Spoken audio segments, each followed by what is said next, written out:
Sí. y ver el televisor prendido durante el día, que era rarísimo, se veía de noche nada más televisión, y prendido el día entero escuchando las vicisitudes del secuestro de Aramburu hasta que después lo mataron. Como un hecho tremebundo, ¿no? Después la muerte de Rucci, los atentados constantes, la toma de los cuarteles, todos esos incidentes, por supuesto, se comentaban. Había torturados que aparecían torturados cadáveres que aparecían torturados después de haber sido secuestrados también, y que nadie investigaba eso correctamente. Eso ya ocurría en el 74, en el Claro, 75. con la AAA, por ejemplo. Con la AAA, o sea, en las amenazas de la AAA. Las listas negras de la AAA con una bomba puesta en un teatro, no me acuerdo, Nacha Guevara yéndose del país, o qué sé yo, artistas que a mí me gustaban por ahí de Café Concert, que tenían que emigrar porque no se aceptaba el humor. Me acuerdo en el Obelisco un cartel puesto por el Ministerio de Bienestar Social: el silencio es salud. Que se puso en medio de la dictadura. Bueno, no era dictadura, todavía el gobierno era tremenda esa época. Y después del golpe de Estado, por supuesto, no es que eso paró, pasó a haber, por supuesto, una especie de pátina de silencio, como que todo era mucho más ordenado, no había parecía que habías pasado un país ordenado. Sergio, ¿tu papá y Estracera ya eran amigos ahí?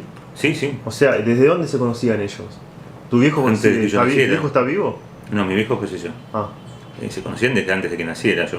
Eran amigos habían sido compañeros de conscripción. No sé si Julio hizo la conscripción, pero se conocían desde la época de la conscripción seguro. Mirá vos.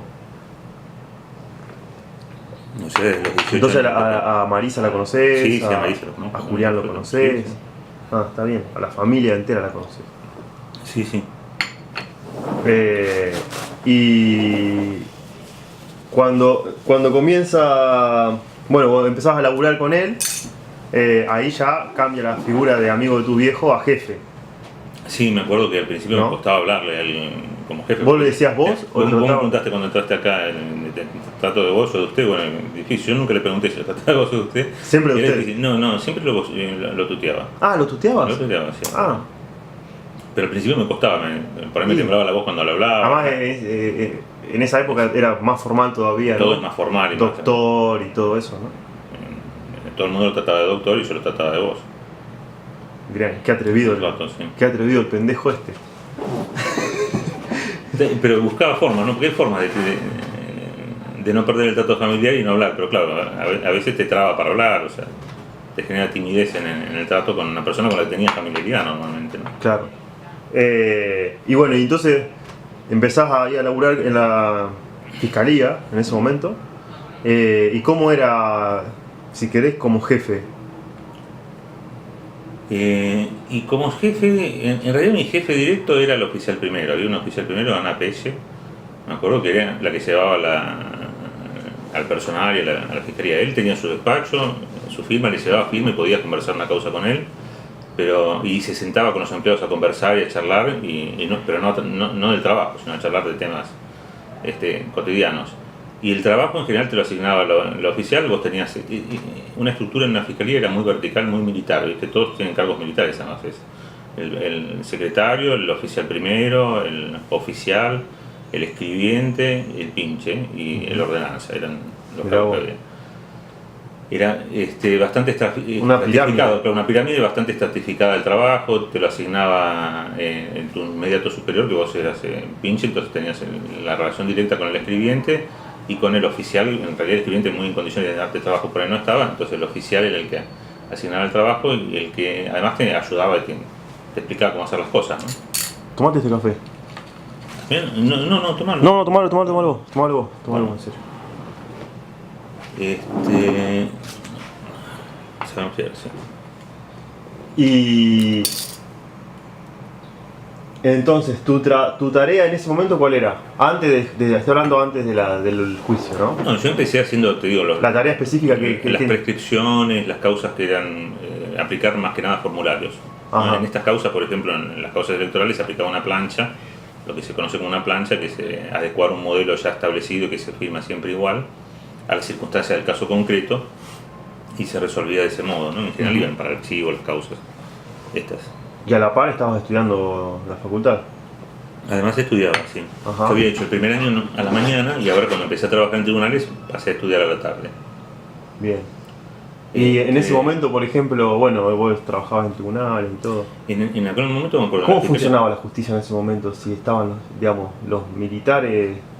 eh, Mira, el año que yo entré empezó a haber una cosa bastante subversiva en el propio fuero federal, porque hubo un juez que se había tenido que ir prófugo, se había tenido que exiliar en Brasil, ¿Quién era, la verdad? de Narváez, me acuerdo, Ajá. que estaba a cargo del juzgado federal 3. ¿Algo el cura era o no? No, un personaje bastante torpe. Está todavía creo que en la Cámara de Casación, ahora ¿Sí? como fiscal, me parece que es fiscal en la Cámara de Casación. Ah, mira.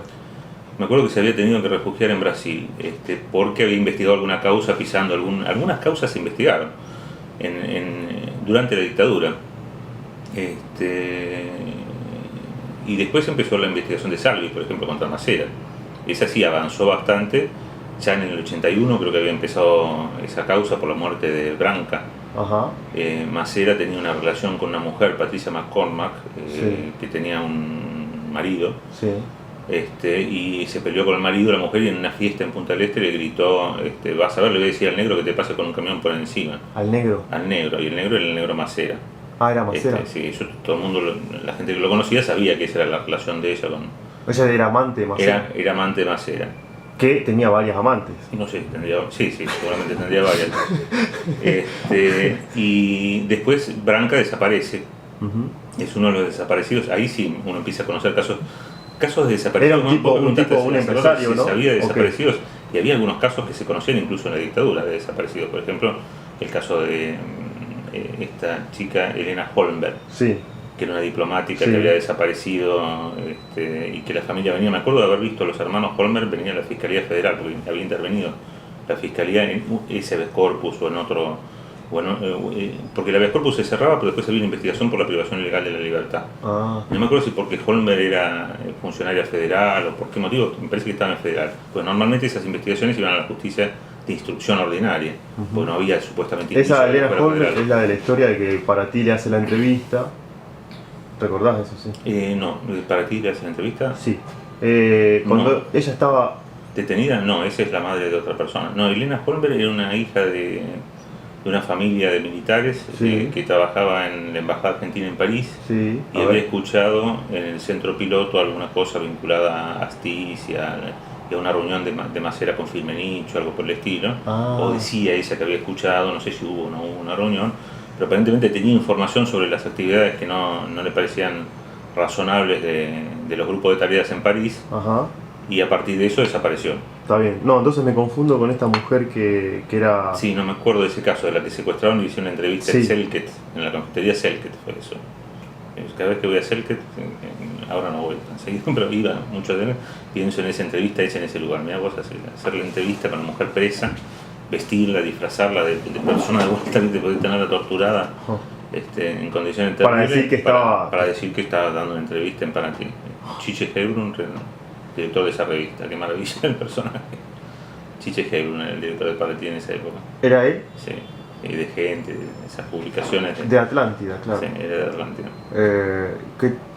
Me parece que el director Chiche Hebrun era el director editorial, pero el director de la revista era otro hombre Puede que luego ser. termina procesado por años después, muchos años El que después. deberían haber procesado era el Chiche Hebrun, seguro, pero bueno, nunca lo procesaron. También por lo de Malvinas.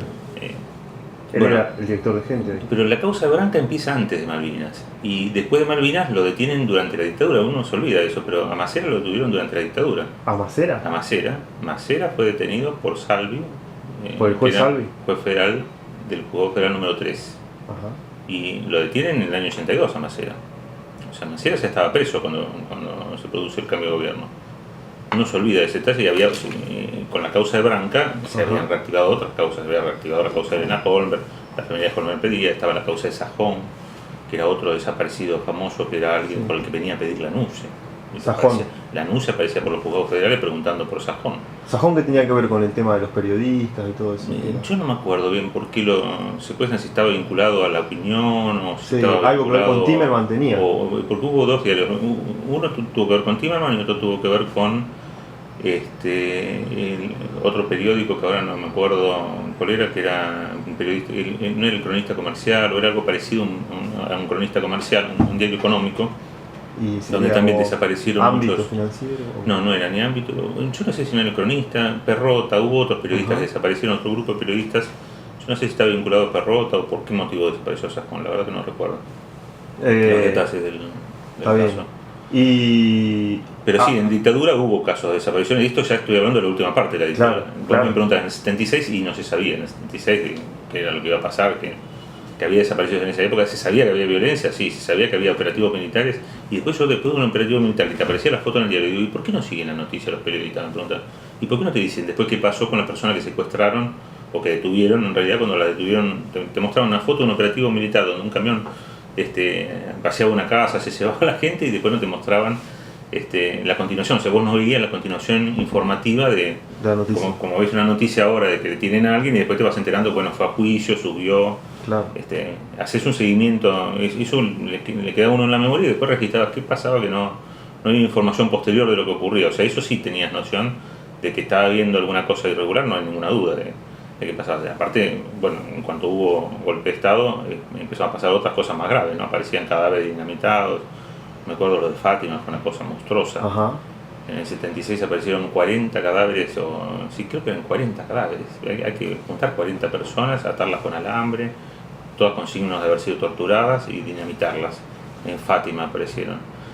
Todavía me acuerdo las declaraciones del desgraciado de Albano Arguindegui, que es el ministro del Interior, jefe de la policía, del que dependería la policía, que salió en La Nación en un soltito y decir, vamos a investigar hasta las últimas consecuencias, esto no se va a tolerar, vamos a investigar.